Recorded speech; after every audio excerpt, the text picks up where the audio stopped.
Halo teman-teman semua, welcome back lagi ke live roomnya aku. Nah, ini kita bakalan ngobrol-ngobrol lagi terkait FR yang hot aja nih teman-teman, yang baru keluar ya, baru panas banget nih keluar dari oven. Nah, ini aku tuh dapat chat WA dari admin aku ya, dari yang udah beli ebook. Ya, dia chat ke admin aku, terus dari admin aku diterusin ke aku teman-teman. Jadi dia mau berbagi FR nih, apa aja yang udah dia dapetin tadi pas ujian. Halo Kak Via. Kak Via, kapan ujiannya Kak Via? Kalau boleh tahu. Oke teman-teman, nah ini bisa kalian screenshot dulu. Halo Kak, aku besok tes, doain ya. Doa terbaik dari aku ya untuk KNS ya, semoga lulus KNS.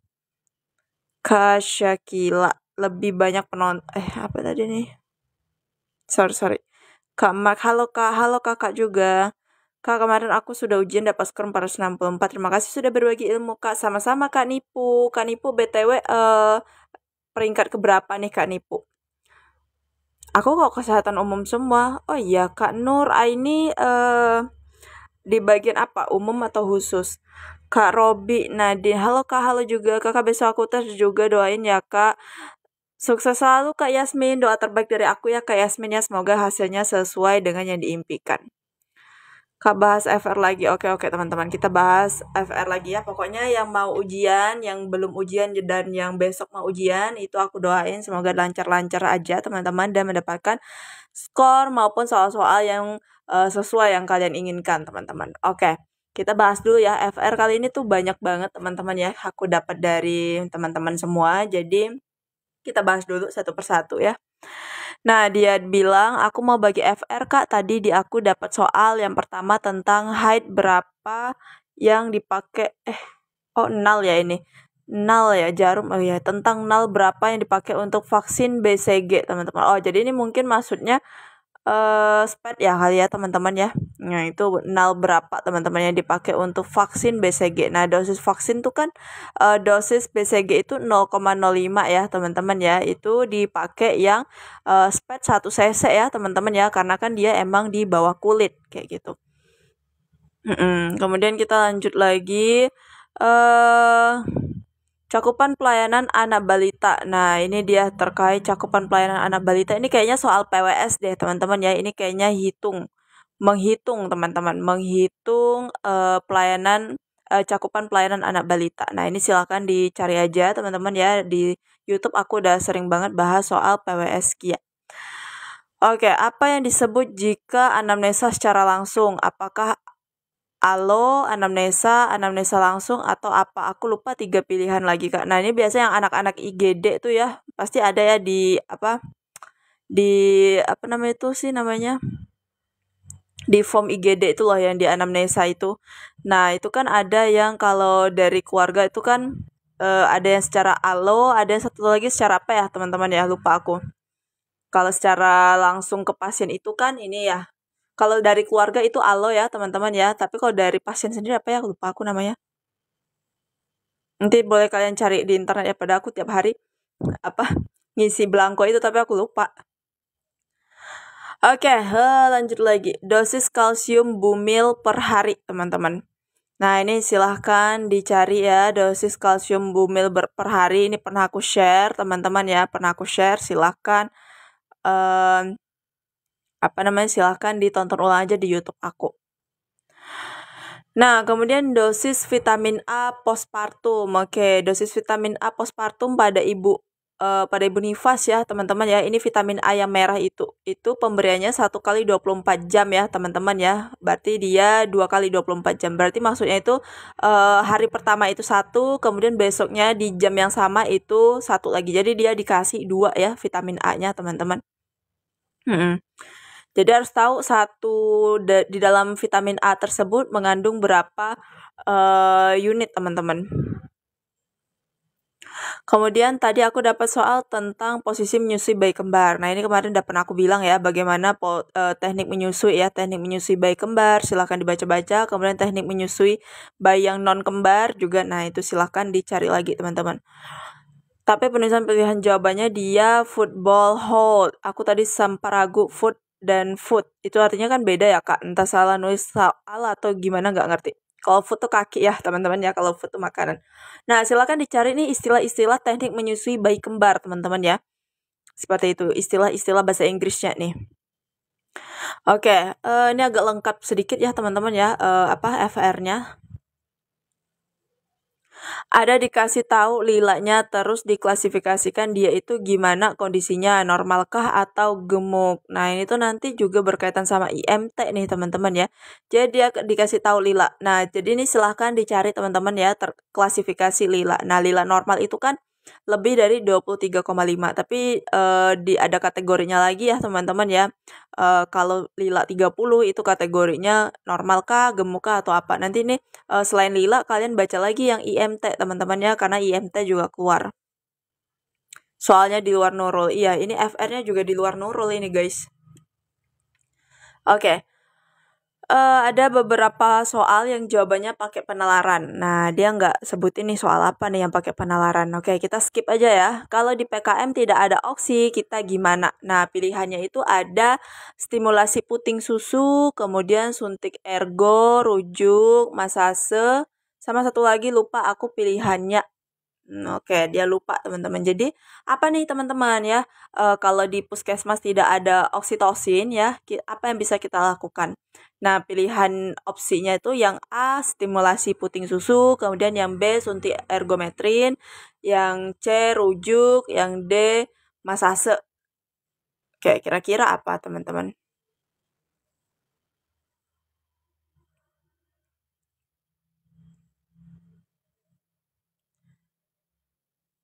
Kira-kira kalau nggak ada oksi ini apa sih yang bisa kita lakukan teman-teman ya? Mungkin pas mau masuk kala 3 ya teman-teman ya, setelah bayi lahir dikeringkan di dada ibu itu kan kita memberikan oksitosin ya teman-teman ya, suntikan oksitosin supaya uterusnya itu tetap berkontraksi teman-teman. Nah, mungkin kasusnya di sini oksitosinnya kehabisan nih, teman-teman. Apa yang bisa kita lakukan? Dan di FR-nya ini juga kurang lengkap ya. Maksudnya ini kehabisan oksitosinnya apakah setelah plasenta lahir atau sebelum plasenta lahir, teman-teman?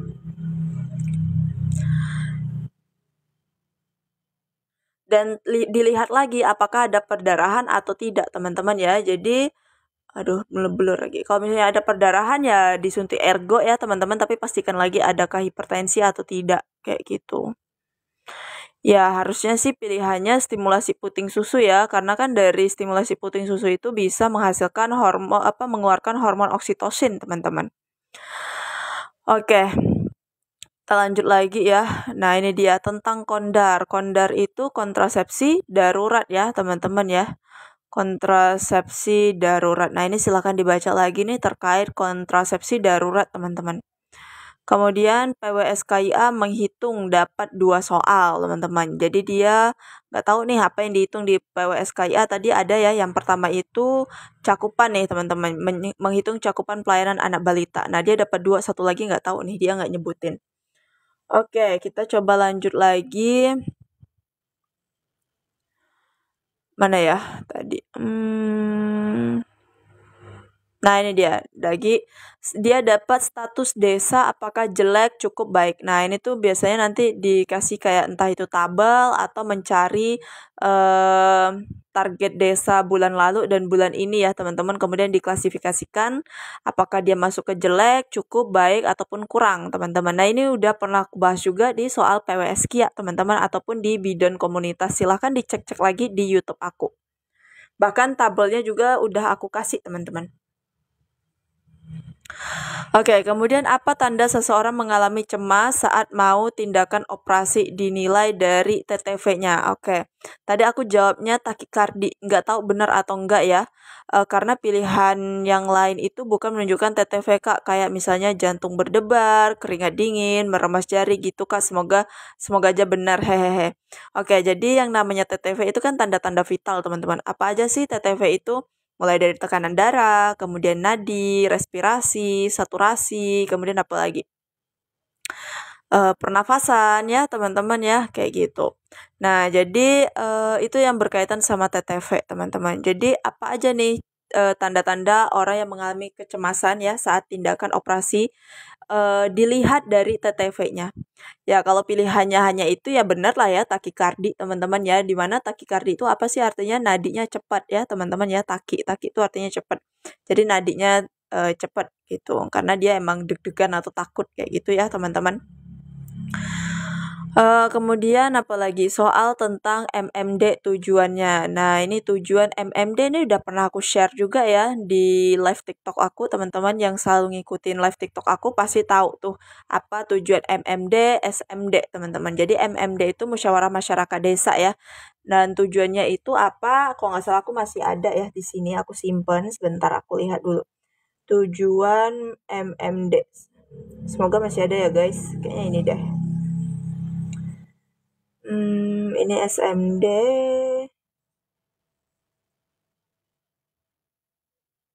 Nah, ini tujuan MMD, teman-teman. Bisa kalian searching, kalian screenshot ya, teman-teman ya, terkait desa siaga.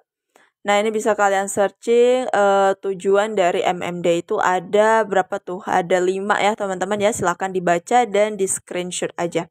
Oke, kita next ke FR selanjutnya, teman-teman.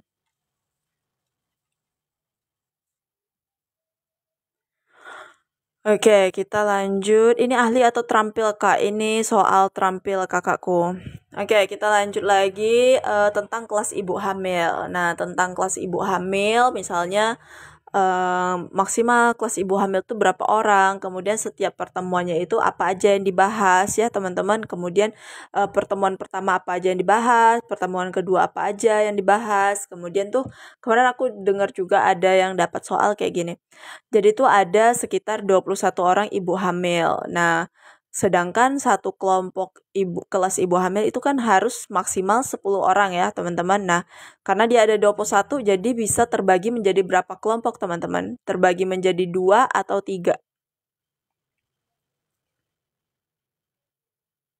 Terima kasih Kak atas ilmunya. Saya tadi udah ujian dan hasilnya memuaskan, semoga menjadi amal. Wah, congratulations Kak Rifka ya. Semoga tahun ini udah dapat SK-nya ya Kak Rifka ya. Semoga tahun ini rezekinya. Ya, karena kan maksimal kelas ibu hamil tuh kan 10 orang ya teman-teman. Nah, sedangkan tadi pesertanya ada berapa? 21 orang ya. Minimal berapa sih teman-teman kelas ibu hamil, minimal berapa?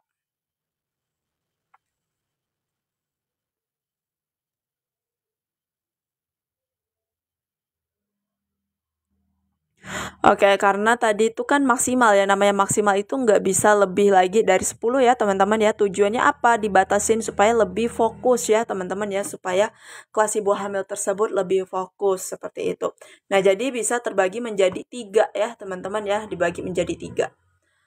Oke, kita lanjut lagi. Mana tadi soal ini FR yang terakhir. APN aku dapat 3 atau 4 soal Kak, lupa pastinya berapa. Oke, jadi dia dapat soal APN lagi ini sekitar 3 atau 4 soal teman-teman. Jadi lagi-lagi soal APN silahkan dibaca ya, kelas 1, 2, 3, dan 4 itu 60 langkah APN-nya itu silahkan dibaca, kemudian diagnosis, cara penanganan, asuhan, segala macam silahkan dibaca teman-teman. Oke, kita lanjut lagi ke FR selanjutnya teman-teman. Nah, ini tuh banyak juga nih.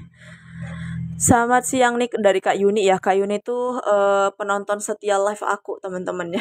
Dan setia juga ngasih gift.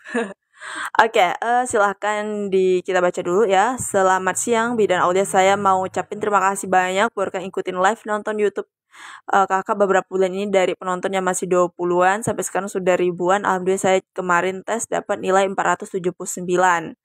Untuk sementara posisi peringkat 1 di formasi saya. Waduh, keren-keren Kak Yuni. Gak sia-sia ya Kak Yuni ya. Semoga rezekinya tahun ini dapat SK P3K. Dan kalian yang nonton semua yang lagi persiapan ujian juga rezeki tahun ini ya dapat SK ya teman-teman ya. Oke. kita coba baca FR-nya. Nah, dia dapat soal peran bidan, teman-teman. Nah, peran bidan itu banyak ya, teman-teman ya. Peran bidan itu ada bidan sebagai pendidik, kemudian peneliti, pengelola, kemudian apa lagi, teman-teman? Dan lain sebagainya ya. Nah, itu udah sering banget aku bahas soal peran bidan dan itu pasti juga ada juga di internet ataupun di buku kalian, teman-teman ya. Jadi silahkan dibaca ulang lagi ya teman-teman ya, dan beserta kasus-kasusnya terkait peran bidan. Kalau peran bidan peneliti itu kira-kira bagaimana kasusnya, kemudian kalau bidan yang mau mengajari mahasiswa itu peran bidan sebagai apa, kayak gitu-gitulah kurang lebih. Kemudian SMD, MMD. Nah, ini keluar nih. Kalau kakak yang sebelumnya itu terkait MMD adalah tujuannya ya, teman-teman ya. Kemungkinan kakak Yuni dapat tujuannya juga. Mungkin silahkan dibaca-baca aja, teman-teman, terkait SMD dan MMD. Menghitung usia kehamilan. Nah, hitung usia kehamilan itu udah sering banget aku bahas di YouTube. Jadi silahkan kalian tonton ulang aja di YouTube, teman-teman. Kalian searching aja di YouTube aku, cara menghitung usia kehamilan dan HPL. Itu ada kok di YouTube aku, teman-teman. Kemudian manfaat vitamin B1 untuk bumil. Nah, ini lagi-lagi keluar, teman-teman ya. Manfaat vitamin B1 untuk bumil itu apa aja? Kemudian dosisnya berapa? Teman-teman silahkan dicari. Kemudian berapakah kebutuhan vitamin B1 per hari untuk bumil? Nah, ini dia tadi ya dosisnya ya, teman-teman ya. Ini dosis vitamin B1 nih tadi yang sebelumnya sama ya. Yang sebelumnya kan tanyakan manfaat. Kalau yang ini ditanyakan berapakah kebutuhan vitamin B1 per harinya untuk ibu hamil, teman-teman ya. Silahkan dicari lagi. Dan kalau nggak salah aku pernah share juga materi ini ke kalian, pernah aku suruh kalian screenshot. Oke, kita lanjut. KB yang cocok untuk menunda hamil untuk pasangan baru menikah. Nah, KB apa nih yang cocok untuk menunda hamil, teman-teman? Sangat disarankan itu adalah pil ya, teman-teman ya, karena kan pil itu kan bersifat kayak lebih simple ya, teman-teman, dan nggak terlalu tingkat tinggi lah. Jadi tuh yang rendah aja dulu ya, teman-teman, dipakainya. Kenapa? Karena kan dia ingin menunda seperti itu. Jadi kalau misalnya dia pakai suntikan, entah itu apalagi suntikan KB yang 3 bulan ya, teman-teman, takutnya nanti pas dia mau hamil malah susah dapatnya seperti itu. Ya.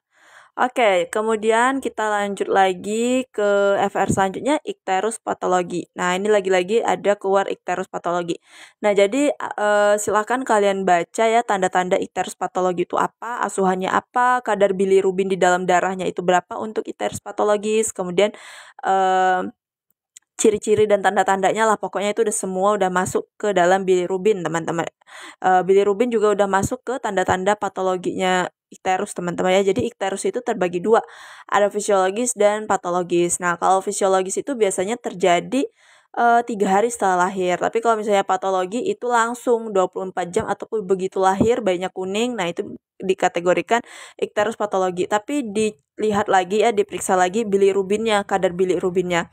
Kalau nggak salah aku lebih dari 12 mg itu masuk ke patologi ya, teman-teman ya. Dia tidak boleh lebih dari 12 mg ya bilirubinnya. Kalau salah silakan koreksi, teman-teman ya.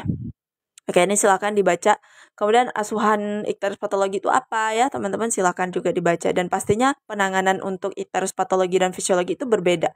Nah, kalau ikterus patologi itu harus di sinar biru ya, teman-teman ya. Fototerapi ya, kalau nggak salah aku namanya sinar biru. Nah, tapi kalau yang namanya ikterus fisiologi ya, itu bisa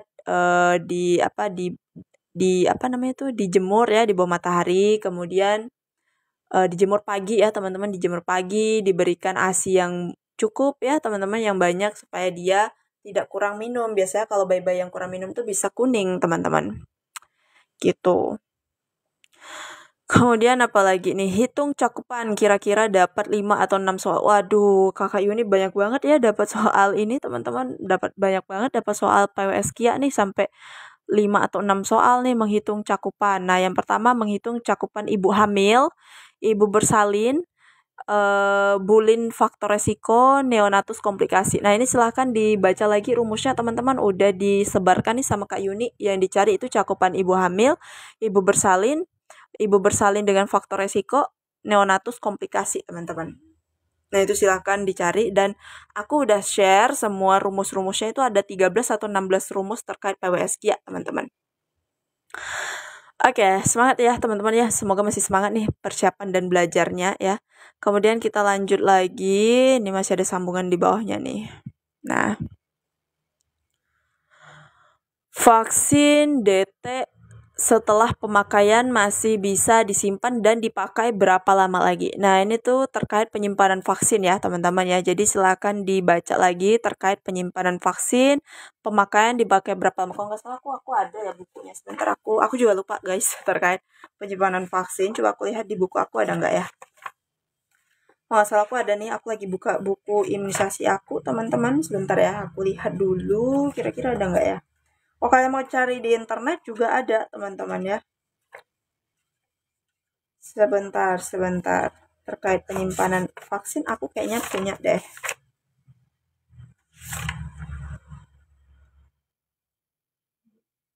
Nah, ini dia. Nih, aku minggirin dulu ya. Tadi apa tuh? Vaksin DT setelah pemakaian masih bisa disimpan dan dipakai berapa lama? Nih, aku alihin dulu. Aku ada buku. Pasti semua kalian punya buku imunisasi kayak gini lah ya, teman-teman ya. Ya, ini dilihat lagi dari VVM-nya juga ya, teman-teman ya. Jadi ada beberapa jenis vaksin nih, yaitu polio, TT, DT, TD, DPT, BCG, dan campak. Nah, ini ada masa pemakaiannya, teman-teman ya. Masa pemakaiannya kalau untuk polio itu 2 minggu, kalau TT itu 4 minggu, DT itu 4 minggu, TD itu 4 minggu, teman-teman udah bisa kalian baca sendiri aja. Nah, ini bisa kalian screenshot ya, teman-teman ya. Kayak gitu. Oke, kita lanjut lagi ke FR selanjutnya, teman-teman. Kalau udah di screenshot, aku lanjut. PCV dan rotavirus berapa, Kak? Ayo, yang PCV dan rotavirus berapa, guys, teman-teman puskesmas? Kira-kira berapa ya kalau PCV dan rotavirus? Masa pemakaiannya.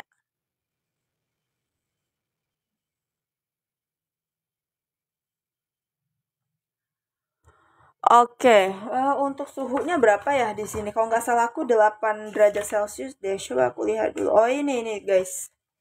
Nah, ini dia ada apa namanya tuh? Penyimpanannya. Nah, kalau polio itu berapa tuh? Minus 15 sampai dengan minus ya? Iya, minus 25 derajat ya kalau itu polio. Nah, tapi kalau DPT, DT, TT, BCG, campak, TD, dan HB0 itu 2 sampai 8 derajat Celcius, teman-teman. Untuk suhu penyimpanan vaksin ya, kayak gitu. Oke, lanjut deh. Suka kohor dong, kohor udah pernah aku bahas guys, jadi kalian tonton ulang aja. Oke, kita lanjut lagi ya. Mana nih? Kita lanjut penanganan bayi lahir dengan ibu positif hepatitis B. Nah, ini apa nih penanganan bayi baru lahir dengan ibu positif hepatitis B? Ini silahkan kalian searching lagi ya, kalian baca-baca lagi. Kalau nggak salah aku pernah dibahas nih. Oke, kemudian derajat Kramer-Icterus. Nah, semua aku udah bahas terkait Kramer-Icterus ya. Jadi dia tuh ada sampai 5 derajat ya. Kalau derajat 1 itu dari kepala sampai dengan leher ya, teman-teman ya, kayak gitu. Nah, itu berapa miligram bilirubinnya itu udah pernah aku bahas. Silahkan ditonton, itu aku bahas semalam di live yang ya live semalam, teman-teman. Nanti yang live semalam rekamannya aku upload ulang malam ini ya. Oke, kemudian meja posyandu balita pelayanan nakes, info terbaru kalau pelayanan nakes di meja 4 mohon dikoreksi. Oke. Nah, jadi ini meja posyandu ya. Meja posyandu itu ada 4 ya, teman-teman ya. Ya enggak meja posyandu, aku lupa nih karena udah lama kuliah kan. Udah lama enggak kuliah nih terkait posyandu. Jadi meja posyandu itu ada 4 ya. Kalau meja pertama itu untuk penimbangan ya, teman-teman ya, penimbangan pengukuran ada 5 ya. Sorry guys. Oke, ada 5. Oke, ada 5. Yang pertama itu tempat pendaftaran. Kemudian yang kedua itu penimbangan, pengukuran tinggi, berat badan, lingkar kepala, segala macam. Kemudian yang ketiga itu tempat apa? Kalau yang ketiga, teman-teman. Ketiga, kalau nggak salah aku ngisi di buku Kia-nya deh ya. Itu apa sih namanya? KMS ya, pengisian KMS bukan, pencatatan KMS ya. Kemudian yang keempatnya itu meja apa? Meja pelayanan meja konsultasi atau bagian suntik menyuntiknya, teman-teman. 4 penyuluhan ya. Oke, aku lupa. Sorry guys, sorry. Oke, kalau meja keempat itu penyuluhannya ya. Meja kelimanya berarti tindakan ya.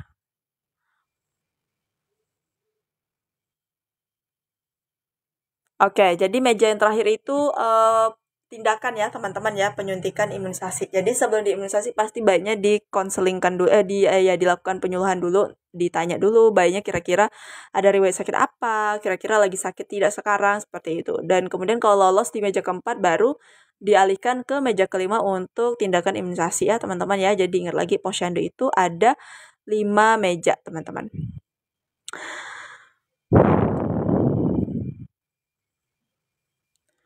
Oke, kita lanjut. 3 itu berapa teman-teman ya, untuk perlindungan TT3 itu berapa lama? Kalau TT1 kan 4 minggu ya, 4 minggu. Kemudian kalau TT berapa? TT2 itu berapa lama perlindungannya? TT3 itu berapa? Dia sampai TT5 ya teman-teman ya. TT5 itu berapa masa perlindungannya? 5 tahun ya teman-teman ya. Oke, lanjut lagi nih, silahkan kalian baca tuh, dibuka ya, ada loh di depannya. Proses kehilangan panas pada bayi. Nah, proses kehilangan panas pada bayi itu ada juga di ebook aku teman-teman yang membahas terkait proses kehilangan panas. Jadi itu proses kehilangan panas itu radiasi secara evaporasi, konveksi, konduksi ya teman-teman ya. Silahkan dibaca lagi dan pernah aku bahas di rekaman live TikTok aku. Oke, kolom-kolom kohor, lupa kolom apa yang ditanya. Oke, jadi di sini ada terkait kolom-kolom kohor, teman-teman. Dan kakaknya lupa nih kolom apa aja yang ditanya, seperti itu. Oke, untuk kohor udah pernah aku bahas ya teman-teman ya, walaupun nggak banyak sih. Kenapa? Karena aku emang juga nggak ngerti terkait pengisian kohor, teman-teman ya, sorry. Jadi kalian bisa coba cari di sumber-sumber yang lain aja kalau untuk kohor ya, teman-teman. Oke, Apgar Score. Nah, Apgar Score udah sering juga lah aku bahas teman-teman ya. Silakan ditonton ulang aja, pasti semua udah tahu lah Apgar Score. Kemudian nanti dari Apgar Score tersebut ada klasifikasi terkait asfiksia ringan sedang atau berat. Kemudian protein urin positif 3, teman-teman. Oke, protein urin positif 3 itu kira-kira apa yang ditanya? Biasanya tanda-tandanya ya, teman-teman ya. Misalnya dia bergumpal atau bahkan sampai keruh ya, warnanya keruh, bergumpal. Nah, itu kira-kira protein urinnya positif berapa, kemudian penanganannya seperti apa, teman-teman. Nah, itu silakan lagi dibaca-baca tanda-tanda kayak protein urin positif 1, positif 2, positif 3, teman-teman. Silahkan dibaca lagi. Siklus haid. Nah, ini terkait siklus haid nih ya. Jadi silahkan dibaca lagi terkait siklus haid ya, misalnya polimenore, oligomenore, hipermenore, menorragia. Nah, itu silahkan dibaca lagi teman-teman ya, itu berkaitan sama siklus haid juga tuh, sama masalah haid. Refleks bayi. Nah, kakak ini tuh dapat refleks bayi. Jadi refleks bayi itu banyak teman-teman. Ada refleks routing ya, kemudian apalagi swallowing, kemudian swallowing tuh menelan ya. Kalau menghisap tuh sucking ya teman-teman ya, sucking, kemudian refleks Moro, refleks Babinski, kemudian refleks apa lagi? Refleks apa ya? Aku lupa. Babinski, Moro, kemudian yang apa? Yang bayinya tuh ngangkat kepala itu yang berkaitan sama leher, teman-teman, aku lupa nama ilmiahnya. Nah, itu banyak sekali refleks bayi, teman-teman. Silakan dibaca aja. Grasping ya. Nah, itu yang kayak refleks menggenggam, teman-teman. Oke, silakan dibaca ulang aja terkait refleks bayi. Nah, kemudian penanganan pada mastitis, teman-teman. Nah, ini penanganan pada mastitis itu apa, teman-teman ya? Penanganan pada mastitis itu ini ada juga di ebook aku ya, teman-teman ya. Jadi silakan dicari untuk penanganan mastitis tuh nanti tuh biasanya dia nanti ada berentetan penyebab.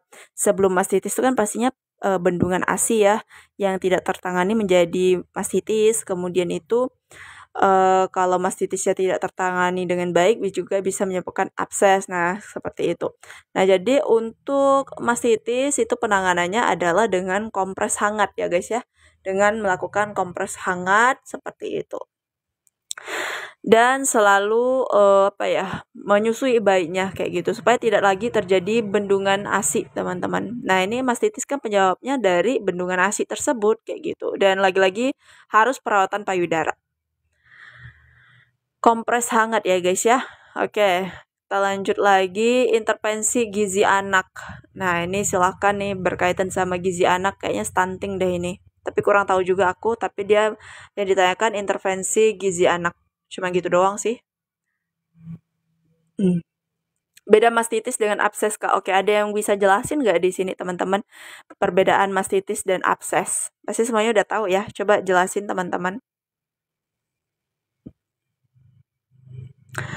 Oke, pertemuan senam hamil. Nah, ini tuh pembahasan pertemuan senam hamil tuh apa aja kira-kira yang dibahas ya, teman-teman. Kemudian manfaat senam hamil. Nah, itu silahkan dibaca ya. Pertemuan senam hamil tuh berapa kali, seperti itu.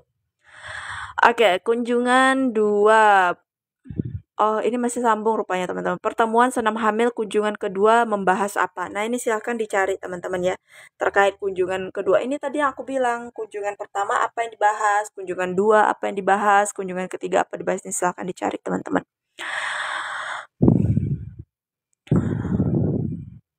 Senam hamil sama nggak, Kak, dengan kelas ibu hamil? Oke, jadi kelas ibu hamil itu pasti di dalamnya ada senam hamil juga, teman-teman ya. Nah, jadi kelas ibu hamil tuh yang dibahas tuh biasanya keluhan-keluhan ibu hamil, ketidaknyamanan, tanda bahaya, senam hamilnya juga. Nah, tapi kalau senam hamil itu ya fokus sama senam hamilnya, teman-teman ya. Tapi kalau untuk lebih jelas kalian bisa cari di internet aja, kayak gitu. Oke, Inform Choice keluar. Nah, Inform Choice sudah sering aku bahas ya, teman-teman silahkan ditonton ulang aja di YouTube aku. Kemudian senam hamil kegiatannya ada di kelas ibu hamil. Iya, senam hamil itu emang ada di dalam kelas ibu hamil ya, teman-teman.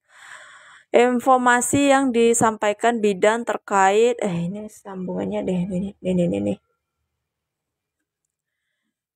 Informasi yang disampaikan bidan terkait cara hubungan seks dengan ibu obesitas. Waduh, ini gimana nih? Oke, ini silahkan dicari di internet ya. Informasi yang disampaikan bidan ya terkait cara berhubungan seks dengan ibu yang obesitas. Ini silahkan kalian cari di internet ya, teman-teman ya. Bagaimana penkesnya ya, asuhan kebidanannya. Oke, kemudian lanjut lagi, sterilisasi 160 derajat berapa lama?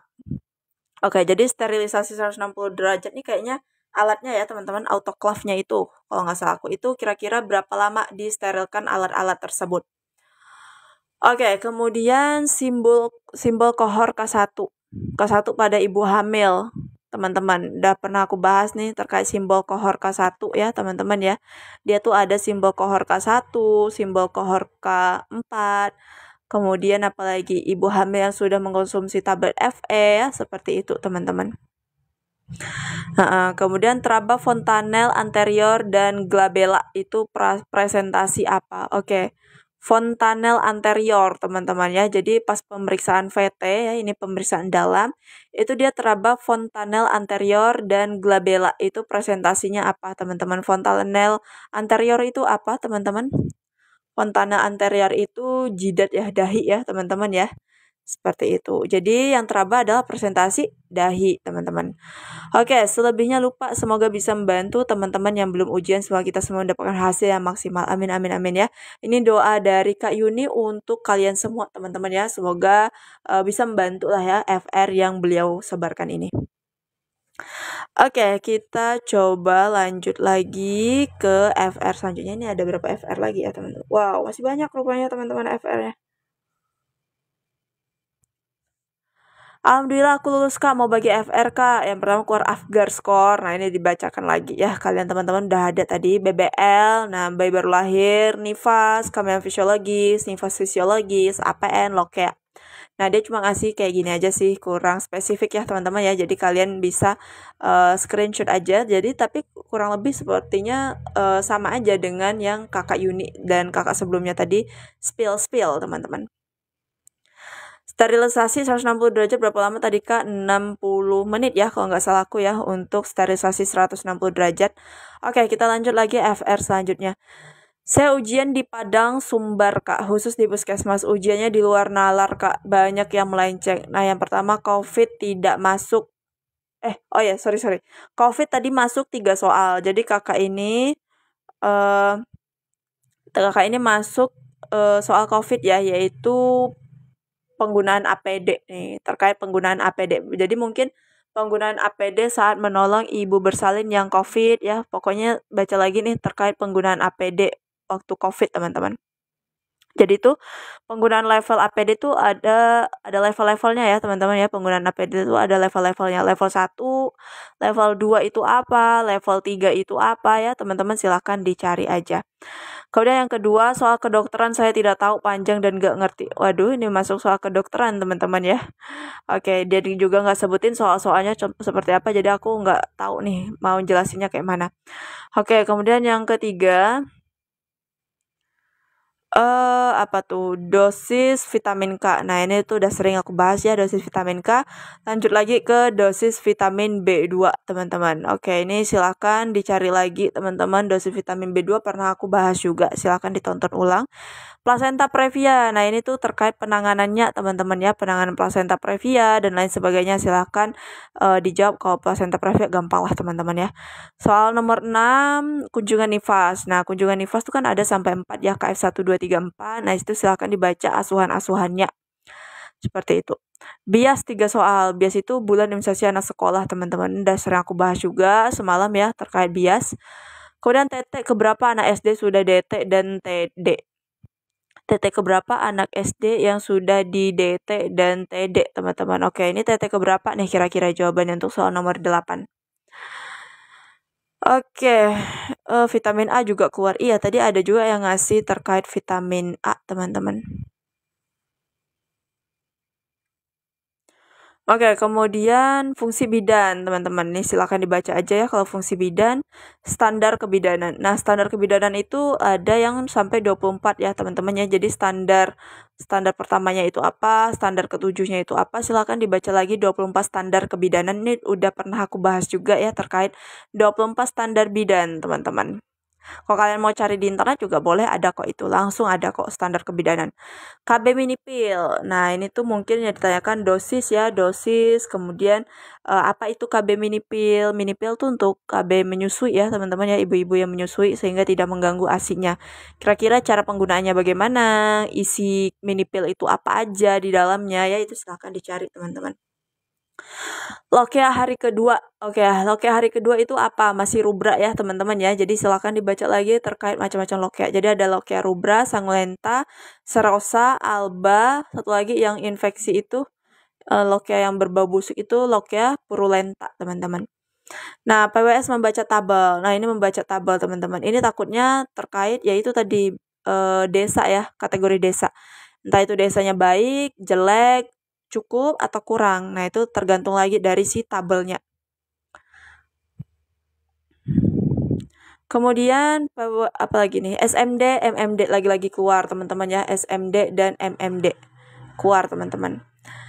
Oke, penanganan BBLR. Nah, ini penanganan BBLR itu apa? Kemudian cara pemberian ASI pada BBLR itu bagaimana? Silakan kalian cari ya, teman-teman ya. Jadi penanganan BBLR salah satunya itu kemarin ada yang keluar terkait cara pemberian ASI pada BBLR itu pakai apa, teman-teman?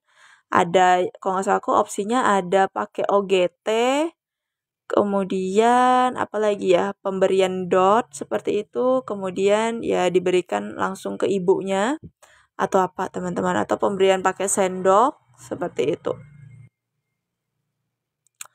Ya, banyak kasus kedokteran juga saya nggak tahu, teman-teman. Oke, jadi untuk penanganan BBLR itu kira-kira kayak misalnya pemberian ASI-nya itu pakai apa, teman-teman? Pakai NGT atau OGT atau pakai sendok, teman-teman. Soalnya biasanya bayi-bayi BBLR tuh refleks menelannya itu belum baik ya, teman-teman ya, kita takutnya tersedak sih.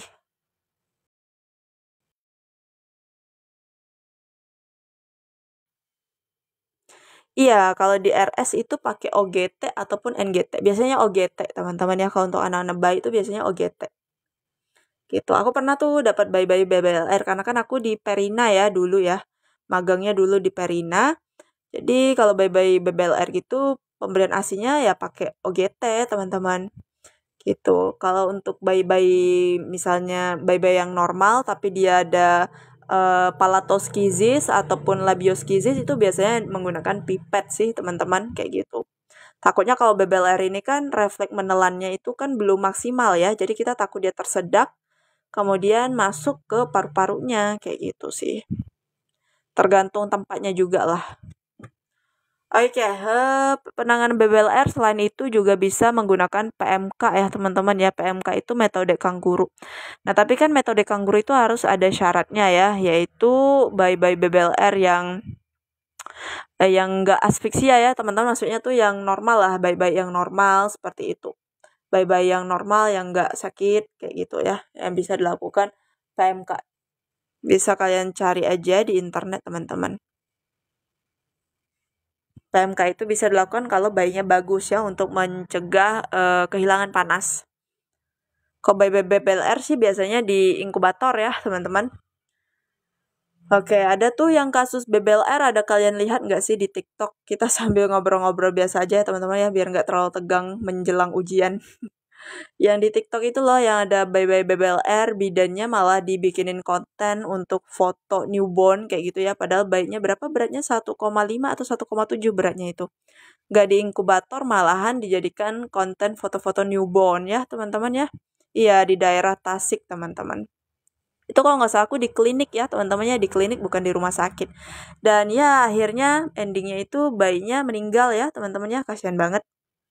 Dimandiin juga. Padahal kan BBLR, yang namanya BBLR pastinya dia butuh kehangatan ya teman-teman. Kalau dimandiin ya di hipotermi dia nih. Waktu aku nanganin kasus BBLR sih waktu di RS teman-teman, kalau ia pun mandiin bayinya ya paling emang pakai air hangat ya, cuman dilap-lap gitu loh di dalam inkubatornya teman-teman. Nggak dikeluarin dari inkubator. Mm-mm.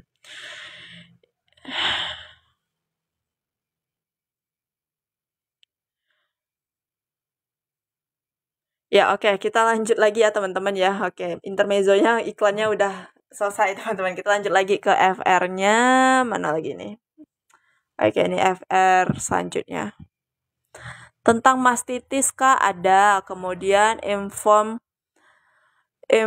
concern, inform choice, KBAKDR, Icterus, Apgar Score, persalinan kala 1, 2, 3, 4, nifas, kemudian semua yang kakak bahas tuh hampir ada kak, beda soal aja. Nah ini sebenarnya ya soal P3K dengan yang aku bikin itu pastinya berbeda lah sama pembuat tim dari P3K teman-teman. Nggak mungkin sama, cuman rada-rada mirip seperti itu aja. Oke, jadi keluar lagi nih terkait mastitis, penanganan segala macam ya teman-teman ya. Silahkan di screenshot aja nih. Oke, lanjut lagi ke FR yang terakhir. Ini yang sama deh. Oh ya, ini yang sama guys. Oke, jadi malam ini FR-nya segitu aja, lumayan lama ya kita bahas ya, hampir kurang lebih 50 menit nih. Oke, jadi buat kalian yang mau nonton ulang rekaman-rekaman live TikTok aku, kalian bisa tonton ulang di YouTube aku yang ini. Nama YouTube-nya Aulia Sakinah Putri ya. Kemudian kalau yang mau try out, kemudian mau pembelian ebook ataupun bimbel itu juga masih bisa. Teman-teman silakan hubungi aja ke nomor WhatsApp ini. Nanti bakalan dibalas oleh adminnya satu persatu dari terbawah dulu ya teman-teman. Jadi mohon bersabar teman-teman. Jadi untuk pembelian ebook dan tryout juga masih bisa untuk teman-teman yang lagi persiapan P3K-nya ya. Oke, untuk rekaman live yang semalam, aku bentar lagi aku upload ulang di YouTube aku yang ini. Jadi silahkan di subscribe dulu yang belum subscribe dan dinyalakan lonceng notifikasinya supaya kalian gak ketinggalan video terbaru dari aku. Oke teman-teman. Kamu mau SS dong? Oke, silakan di SS deh nih. Nah, ini dia, silakan di SS teman-teman. Semua kelihatan lah ya, gak buram lagi. Berapakah tryout-nya? Untuk harga tryout, bimbel, dan juga bukunya atau buku yang bentuk softfile PDF, teman-teman silahkan dihubungi aja nomor WhatsApp yang tadi, teman-teman ya. Nomor WhatsApp adminnya. Halo Kak Yuni, terima kasih Kak untuk ilmu-ilmunya. Sama-sama Kak Yuni, sukses selalu ya untuk Kak Yuni dan thank you so much udah mau sharing FR ya Kak Yuni ya. Semoga bisa membantu teman-teman semua. Oke, kita coba lanjut lagi ya nih dia. Silahkan kalian SS FR-nya ya, ini dari admin aku. Oke, kalau udah SS, kemudian kita lanjut lagi. Kak, mana nomor adminnya kakak? Oh, kakak belum sempat SS ya. Ini nomor adminnya guys. Nah, ini nomor adminnya. Silahkan dihubungi aja. Silahkan di screenshot langsung guys ya. Nomor apa namanya tuh? Nomor apa namanya tuh? odeng deh otakku. Ini nomor adminnya itu silahkan di screenshot teman-teman ya, silahkan di screenshot, silahkan dihubungi. Makasih Kak Uya, saya sering nonton video kakak dan beli ebook, nilainya sangat memuaskan. Wow, congratulations Kak Rini, semoga tahun ini menjadi tahunnya Kak Rini ya untuk dapat SK, dan begitu juga dengan teman-teman yang mau ujian ini. Oke, kemudian kita lanjut lagi. Nah, ini dia, silakan kalian screenshot, teman-teman. Nah, ini dia, teman-teman ya. Silakan di screenshot 1, 2, 3. Oke, kalau udah kita lanjut lagi. Ini dia. 1, 2, 3, 4, 5 ya. Udah ya, teman-teman ya. Kita lanjut lagi SS. Nah, ini dia yang terakhir, teman-teman. Yang terakhir ya? Oh, belum. Oke, ini silahkan di SS, teman-teman. Oke, lanjut ke, ini dia. Nah, ini dia, silahkan di SS, kemudian lanjut lagi. Nah, ini dia. Oke teman-teman, kayaknya malam ini sampai di sini aja. Thank you so much buat kalian yang udah bergabung ke live-nya aku, dan yang udah komen-komen, yang udah ngasih gift. Thank you so much. Ya, sukses buat kalian yang mau ujian, mau besok ujian, atau yang beberapa hari lagi ujian. Dan yang udah ujian, aku ucapin congratulations. Semoga tahun depan menjadi tahun kalian semua untuk dapat SK P3K-nya teman-teman ya. Doa terbaik dari aku untuk kalian semua. Oke teman-teman, segitu aja dari aku. Terlebih kurang aku mohon maaf. Nanti bakalan aku upload ulang rekaman live-nya itu di YouTube aku bentar lagi. Sekian dari aku. Besok kalau misalnya masih ada FR lagi, aku live lagi teman-teman. Oke, terlebih kurang aku mohon maaf. Sampai jumpa besok. Bye-bye.